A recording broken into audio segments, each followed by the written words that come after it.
Sean todas y todos bienvenidos a un nuevo episodio sobre voceros de proyectos. En este día te contamos sobre cómo empoderar comunidades a través del enfoque MIL. Mi nombre es Cindy y me acompañan mis colegas. Hola, mi nombre es Margarita Cardona. Hola, mi nombre es Patricia Sánchez y bueno, vamos a iniciar con este tema que es muy interesante para el conocimiento y el desarrollo de los proyectos sociales. Cindy, ¿qué nos puedes contar acerca de esto? Claro, pero creo que antes de empezar a hablar sobre cómo empoderar comunidades, creo que es importante recapitular, aunque ya se ha venido hablando en podcasts anteriores, sobre qué es MIL. Bueno, como bien se dice, MIL responde a las palabras de monitoreo, evaluación, lecciones aprendidas y rendición de cuentas. Entonces, empezamos con qué es monitoreo. El monitoreo se refiere a cuando se recopilan datos de forma constante, cuando se llevan a cabo actividades que ya están planeadas, ¿verdad? Entonces, partiendo de esos datos, vamos a la evaluación y en la evaluación podemos evidenciar si estos datos están dando los resultados que se esperan. En cuanto a la rendición de cuentas, con la rendición de cuentas se da el informe tanto a los usuarios, a los donantes y a todos los interesados sobre cómo el proyecto se ha ejecutado.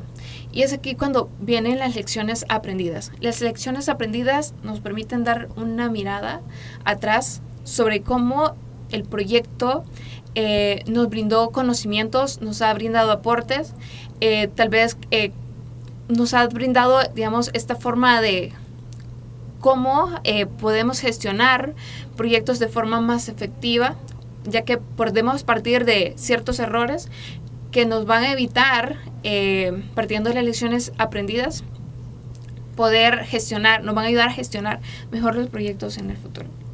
Tengo entendido que esto viene a través de todo un proceso de evaluación, ¿verdad? Dentro del proceso MIL, que es una de las partes y se puede decir que es la piedra angular de todo este enfoque, ¿verdad? La realización de la evaluación y el monitoreo de todas esas actividades que se desarrollan en todo el ciclo del proyecto. Entonces creo que es muy importante lo que mencionaba Cindy, que nos dice que hay que recalcar en cada podcast qué es, para poco a poco poder ir extendiendo y ampliando ese conocimiento que necesitamos para hacer un buen trabajo al momento de estar ya en el campo y frente, como lo es el sueño de todos los relacionistas internacionales encargados de gestionar proyectos y de echar a andar esos proyectos. Entonces creo que es bien importante y muy bueno que lo recalquemos, ¿verdad?, en cada podcast. Sí, y de hecho algo que es bien interesante es que este tema del monitoreo y evaluación de proyectos ha ido evolucionando. Porque antes de que surgiera MIL como tal, el acrónimo de 4 letras, solamente teníamos el monitoreo y evaluación. De hecho, el MIL como tal de las 4 letras es de nuestro siglo, a partir de los años 2005, 2011, porque en el siglo pasado, cuando utilizábamos el enfoque de marco lógico que surgió a finales de 1960, digamos que este enfoque de marco lógico, que de hecho fue implementado o fue creado en parte por la Agencia de Estados Unidos para el Desarrollo Internacional, conocido como USAID, fue influenciado por el monitoreo, por objetivos del sector privado. Entonces, durante mucho tiempo, el único énfasis que se le daba a este tema era monitoreo y evaluación, pero se ignoraba de alguna manera la parte del aprendizaje y de las lecciones aprendidas y sobre todo de la participación de las comunidades. Entonces creo que es importante que también tengamos un contexto un poco histórico de cuál ha sido el recorrido de MIL para lo que tenemos en la actualidad, porque definitivamente lo que vamos a abordar en este capítulo es bien interesante, porque justamente nosotros vamos a tratar de bajar un poco el contenido que se ha venido desarrollando en los episodios anteriores a algo quizás un poco más accesible, más fácil de entender, incluso para una persona que no tenga ningún conocimiento sobre la gestión de proyectos. Así es. Pero mira qué interesante cómo ha venido surgiendo lo que es el enfoque MIL, toda esta trayectoria que ha venido a proporcionar como, digamos, herramientas para que los proyectos generen más impacto en las comunidades. Bueno, buscando en toda esta parte de la búsqueda de información sobre lo que es el monitoreo y cómo las organizaciones implementan o llevan a cabo estos proyectos, cómo los ejecutan partiendo de MIL. Entonces venían y me contaban, ¿verdad?, que para ellos es de suma importancia implementar proyectos partiendo del enfoque MIL, ya que a la hora de monitorear los proyectos, cada actividad que se va desarrollando, es como que te permite evidenciar a través de la evaluación si esos proyectos van en la dirección que tú tenías previsto. Entonces, en caso de ver, digamos, un margen de error, de ver que, digamos, el proyecto se está desalineando de lo que nosotros teníamos planificado, es como que te permite, el MIL te permite como que identificarlos, y a la vez de identificarlos, te permite como poder gestionarlos, poder, ¿qué te puedo decir? Poderla reorganizar y volver a que estas actividades puedan gestionar, a que estas actividades puedan tomar el rumbo del proyecto. Ya que, digamos, te puede anticipar los riesgos y tomar decisiones, digamos, decisiones a tiempo. Entonces, bueno, todas estas bondades que permite el enfoque MIL es muy importante para las organizaciones. Entonces, creo que implementar MIL es como fortalecer esos procesos, fortalecer los proyectos sociales y mejorar el impacto hacia una comunidad. Ya que, digamos, si no se implementa un enfoque MIL, es como que llevas un proyecto a ciegas, ya que no conoces si este proyecto va en el rumbo que nosotros habíamos previsto. Sí, definitivamente. O sea, yo pienso realmente que el enfoque MIL es muy bueno porque te permite saber todo lo que está pasando a lo largo del proyecto. Y claro, en el contexto en que surge, fue adoptado por la mayoría de las organizaciones internacionales grandes, que de hecho hubo una crítica por ahí de que este enfoque MIL estaba como solamente reservado para estas organizaciones grandes que tienen los recursos para implementar sistemas de monitoreo que son complejos, porque sin duda alguna la recolección de datos y la sistematización de datos no es algo económico y tampoco nada sencillo. Entonces, cuando empezamos a hablar sobre el tema de la rendición de cuentas, la transparencia y las lecciones de aprendizaje que les mencionaba anteriormente, que empezamos a hablar de esto allá por 2005 con la Declaración de París y en 2011 con el Foro de Busan, la idea es que todo lo que está relacionado con la cooperación internacional también vaya orientado hacia las personas que están participando en nuestros proyectos. De hecho, ahí es donde surgen los principios de la cooperación internacional que actualmente se implementan, ¿verdad? Que es aquel tema de la apropiación, por ejemplo, la apropiación de los proyectos. Entonces, como decía Cindy, hay muchas bondades, hay muchas cosas buenas del enfoque MIL, pero si lo vemos desde una perspectiva más técnica, pareciera que este enfoque MIL es demasiado complejo como para que organizaciones locales pequeñas lo puedan implementar. Algo que me gusta mucho de este enfoque es su adaptabilidad, es decir, que se puede tomar lo que ya tenemos e ir adaptándolo a nuestros propios contextos. Entonces, más o menos por ahí va la idea que queremos desarrollar a lo largo de este episodio, que no solamente dejemos el MIL allá arriba con todas las complejidades que tiene, sino también nosotros ahora como profesionales que nos hemos especializado en este sistema de monitoreo, cómo lo podemos llevar a lo local, cómo podemos traducir el conocimiento, todo lo técnico a una cuestión un poco más básica para que podamos democratizar este conocimiento. Así que todos y todas no solamente tengan el conocimiento, sino también sepan implementarlo. Así es, me gustó mucho cuando tocaste el tema de la apropiación, porque realmente no puede existir un proyecto impulsado por medio del enfoque 1000 en el cual los sujetos titulares de derecho, ¿verdad?, que son los beneficiarios, como se conocen, ¿verdad? Sí. Así, popularmente. Entonces, ellos sientan la apropiación de ese proyecto, porque sin la participación comunitaria no se puede llevar un buen proceso. ¿Por qué? Porque ellos son los que van a brindar toda esa información de relevancia para que los proyectos puedan surgir y puedan ir tranquilamente en todo su proceso, ¿verdad? Claro, sí. En este proceso de la participación comunitaria es algo hay que tratarlo muy minuciosamente y sentarse, no solamente estar sobre el escritorio, ¿verdad? Pensando y bueno, voy a hacer estos planes, voy a echar a andar esto, sin ir y acercarse a la verdadera realidad.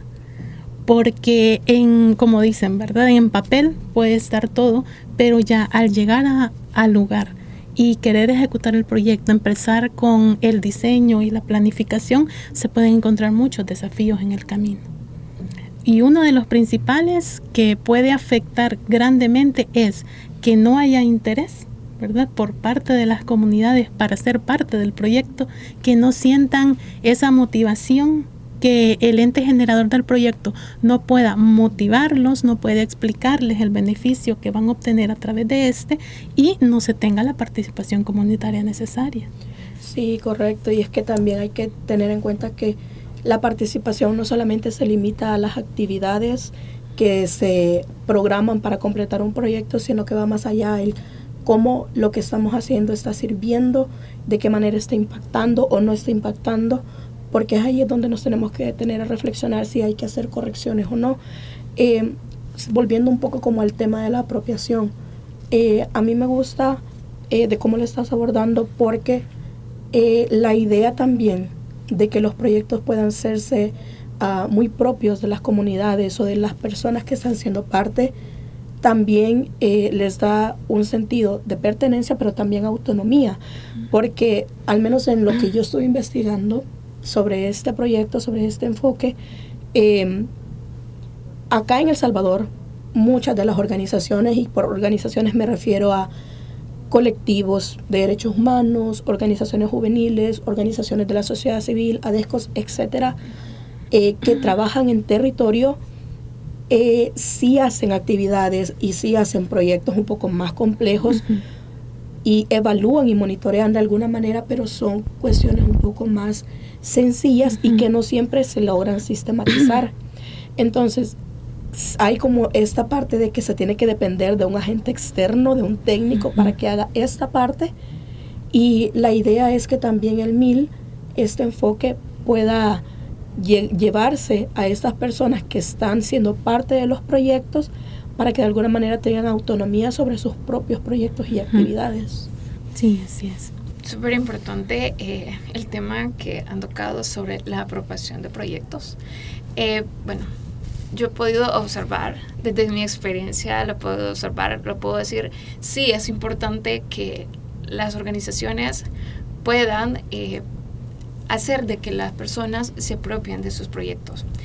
Bueno, ya que primero, bueno, yo lo voy a resaltar desde la parte de la cultura organizacional, sí, ya que, digamos, la forma en que las organizaciones gestionan sus proyectos, primeramente van con una línea de base para en verdad conocer cuáles son las necesidades que tiene la población. Entonces, partiendo de allí, empieza todo el proceso de construcción de proyecto y luego con la ejecución. Al momento de ejecutar un proyecto, creo que puedo resaltar que las organizaciones muchas veces buscan la parte de instalar capacidades en las comunidades. Entonces, al instalar las capacidades en los usuarios, esos usuarios vienen y se apoderan, sienten el sentido de pertenencia sobre esos proyectos. He podido observar que vienen los usuarios y a través de los proyectos son ellos mismos los monitores. Es como que ellos mismos echan a andar el proyecto, ellos mismos ven de qué manera este proyecto puede obtener esos mejores resultados que son esperados para ellos, ya que parten de las necesidades. Entonces, también puedo rescatar que partiendo de la cultura organizacional de las organizaciones, y también lo que mencionabas sobre la sistematización, todos estos proyectos que tienen resultados esperados o que parten, digamos, que parten de una buena ejecución. Entonces, es importante la sistematización, porque partiendo de esta sistematización vienen las organizaciones y tienen la oportunidad de escalar el proyecto en otra comunidad o escalar el proyecto en la misma comunidad, pero ya con lecciones aprendidas, ya buscando una forma de cómo el proyecto obtenga mejores resultados en un futuro. Sí, es bien interesante todo esto, la verdad. Y creo que hay algo que no tenemos que pasar por alto. Cuando estamos en este proceso del diseño, planificación de cómo vamos a echar a andar un proyecto y vamos a realizar la sistematización, ¿verdad?, de todos los datos, ¿qué es lo primordial que tenemos que tener nosotros para poder decirle a las comunidades que confían en nosotros? En primer lugar, tenemos que realizar un buen trabajo técnico, ¿verdad? Y así es como vamos a iniciar, porque dentro de todo el proceso y la estructuración, al inicio tenemos algo bien fundamental, que es cuando estamos creando nuestro propio equipo de trabajo, que es el que vamos a llevar, ¿verdad?, hasta las comunidades para impulsar estos proyectos. Pero ¿qué pasa cuando tenemos problemas o cuando lastimosamente no sabemos hacer una selección idónea de todo este personal que nos va a acompañar en este largo camino, ¿verdad? Porque esto no es sencillo. Y por eso estas personas, ¿verdad?, o estos elementos y miembros de los equipos deben tener habilidades, capacidades técnicas y conocimientos, al menos conocimientos base, ¿verdad? Que por medio de las capacitaciones que el mismo equipo debe de tener, porque esto es muy importante, el capacitar a nuestros miembros del equipo para que le hagan frente a toda esa innovación que hay, porque como mencionaba Margarita, esto se ha innovado, ¿verdad? Se ha innovado y ha venido escalando, ¿verdad?, al tiempo que ahora necesitamos, y somos prácticamente, estamos a la merced de toda esa innovación tecnológica. ¿Y qué hacemos cuando no sabemos cómo utilizarla? Entonces estamos desaprovechando recursos muy valiosos, por lo que es importante desde el inicio, al formar el equipo y querer implementar todo lo que lleva el proceso 1000, iniciar formando un equipo idóneo, ¿verdad? Y en esta formación del equipo idóneo es un tema que es muy delicado, ¿verdad?, porque se tocan a veces muchas sensibilidades. Al momento de la contratación del personal, tenemos que ser de una manera tan éticos que tenemos que dejar de lado que yo prefiero a esta persona, ¿verdad? ¿Qué se puede decir? El favoritismo, sí, ¿verdad? El favoritismo. Sinceramente, hay una forma que se puede llamar como una forma de beneficios cruzados a veces, ¿verdad? Que bueno, yo le doy trabajo, sí, a X persona y tú le das trabajo a otra persona que a mí me interesa, pese a los conocimientos técnicos y habilidades que ellos puedan tener. Ahí empiezan los desafíos para nuestros proyectos, porque esta persona no va a tener la capacidad para poder desarrollar todos esos mecanismos que necesita el proyecto para ser impulsado y llegar a esas comunidades y generar esa confianza que nosotros necesitamos y generar esa apropiación de las que estábamos hablando, ¿verdad? Que es la base y es muy fundamental. Entonces, cuando iniciamos acá, se nos pueden dar proyectos. Hay algo, y yo tuve la experiencia, ¿verdad?, de poder hablar con una persona que es una persona muy preparada, que ha sido director de ejecución de proyectos de una municipalidad durante como alrededor 19 años, ¿verdad?, en el área de Huizúcar, él me mencionaba que es muy difícil llevar a cabo un proyecto cuando el equipo técnico no está preparado. Me dice, ¿qué pasa? Siempre hay algo. Hay un elemento que funciona a la perfección y hay otros elementos que por falta de conocimientos y habilidades no realizan las funciones y los roles que les son asignados para la ejecución del proyecto. ¿Qué hacemos? Sobrecargamos al elemento que está funcionando. Sí. ¿Esto qué pasa? Esto genera molestias, ¿verdad? Incomodidad. Esto viene a generar un ambiente tenso porque la persona que está haciendo bien su trabajo dice, bueno, yo estoy haciendo bien mi trabajo, me están sobrecargando, al final no hago bien ni mi trabajo ni el que me han agregado. Entonces ahí vienen los problemas y vienen a atender un poco más de dificultades para el camino, ¿verdad? Entonces, así que creo que es bien importante formar buenos profesionales, seguir en el camino de la profesionalización de cada uno de los elementos que forman nuestro equipo para poder ir evitando todas estas situaciones, porque al llegar a las comunidades se genera mucho más impedimentos y desafíos.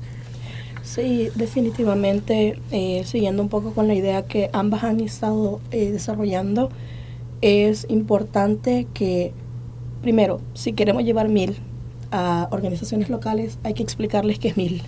Entonces, para eso hay que preparar un catálogo educativo que esté adaptado a sus necesidades. Entonces, yo pensaba que una de las maneras en las que se puede hacer esto es a través de un enfoque popular, porque sin duda, para que podamos instalar las capacidades, como decía Cindy, y podamos brindar estas herramientas que decías tú, Patti, hay que definitivamente llevar todo este conocimiento a una manera un poco más fácil y entregárselo a estas personas que van a ser parte de sus propios procesos y que ellos mismos puedan realizar esas tareas de monitoreo y evaluación, pero sí hay que desarrollar metodología, hay que desarrollar contenido, hay que darles formación, hay que prepararlos, porque tampoco es, desde una perspectiva un poco más justa, ¿verdad? No es justo que estemos sobrecargando de estas tareas, que puede sonar fácil el recoger datos, pero es mucho más que eso. Entonces, desde una perspectiva también, desde esa mirada, no es justo el sobrecargar a una sola persona con estas tareas, y eso también hay que enseñárselo a las organizaciones, porque al final de cuentas son lecciones aprendidas que de otros proyectos surgen, ¿no? Entonces ahí es donde viene también lo que decía Cindy, de escalar no solamente proyectos, sino también las lecciones aprendidas de otros proyectos. Así es. Así es. Bueno, ya que tú mencionabas sobre las lecciones aprendidas, y las lecciones aprendidas, no es que yo como, digamos, como monitor o yo como técnico evaluador me voy a quedar con esos conocimientos. Creo que todas esas lecciones aprendidas, como tú decías, es de escalarla, digamos, a todas las partes interesadas, digamos, desde el... Solo un momento. También creo que sería importante que menciones qué significa escalar. ¿En qué contexto lo estás utilizando? Por si alguien no sabe a qué nos referimos con escalar. Okay. Bueno, cuando hablamos sobre escalar, bueno, voy a hacer dos comparaciones sobre escalar y ¿cuál es el otro? Replicar. Y replicar. Ya que una réplica es como que, lo voy a hacer desde el enfoque comunitario. Una réplica no la puedo llevar a otra comunidad, ya que las comunidades viven en contextos distintos, con recursos distintos, entonces no están en igual de condiciones como para replicarlo. Entonces vengo y como organización, este proyecto que salió de manera exitosa en una comunidad, vengo y lo escalo en otra. ¿Por qué lo voy a escalar? Porque los recursos y, como mencionaba, el contexto de esa comunidad va a ser distinta. Entonces siempre va a ser necesario ajustar cierta planificación al momento de ejecutar o de formular el proyecto.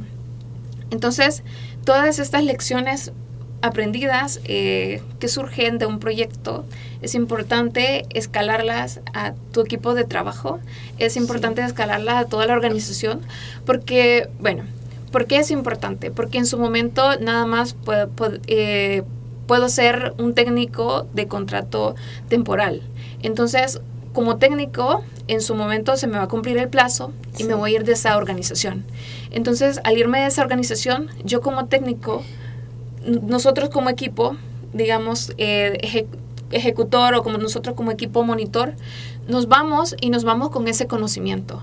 Entonces, y si no lo escalamos a la organización, digamos, ese conocimiento, todo ese éxito del proyecto, todo lo que se pudo recuperar de ese proyecto, se queda en vano. ¿Por qué? Porque no ha sido escalado el proyecto, no ha sido escalado ese conocimiento hacia la organización. Y la organización tiene que tener ese conocimiento para que en futuros proyectos pueda ser implementadas las buenas prácticas. Entonces, por eso es importante, como mencionaban, un adecuado equipo técnico, ya que también la organización tiene que estar, digamos, abierta a los cambios, abierta a la mejora de los procesos, porque si es una organización cerrada a las mejoras, entonces creo que se va a cerrar el círculo de mejora de proyectos y va a imposibilitar que esos proyectos trasciendan hacia las comunidades de forma efectiva. Sí, definitivamente. Esto que estábamos hablando ahorita sobre las lecciones aprendidas, creo que se da mucho en contextos comunitarios, específicamente en ADESCOS. No sé si ustedes han tenido la oportunidad de tener un acercamiento con estas organizaciones, pero pasa que a veces son las mismas personas que se están rotando la junta directiva, que tienen 25, 10 años y solamente se rotan los cargos y están ahí. Pero va a llegar un momento en el que ya no van a estar por cualquier motivo. Situación. Y como han estado todo el tiempo, las nuevas personas que llegan no van a tener acceso al conocimiento que tenían las personas anteriores. Entonces, no solamente hay que tener en cuenta de que se tiene que escalar a otras comunidades, sino también el sistematizar. Entonces, en los contextos comunitarios, fácil es solicitarle a las juntas directivas que lleven una acta, un libro de actas, o que pueden llevar un libro diario de lo que hacen, de las actividades, porque todo lo que vayan escribiendo, todo lo que vayan desarrollando puede quedar en un documento, en un libro, para que las siguientes personas que tomen estos cargos, que tomen el liderazgo, puedan tener acceso a ese conocimiento. Entonces, súper importante que mencionaras eso, porque hasta ahorita creo que lo hemos venido hablando en un contexto de actividades y proyectos, pero es muy importante recalcar que este enfoque 1000 también se puede adaptar a organizaciones completas. Así es.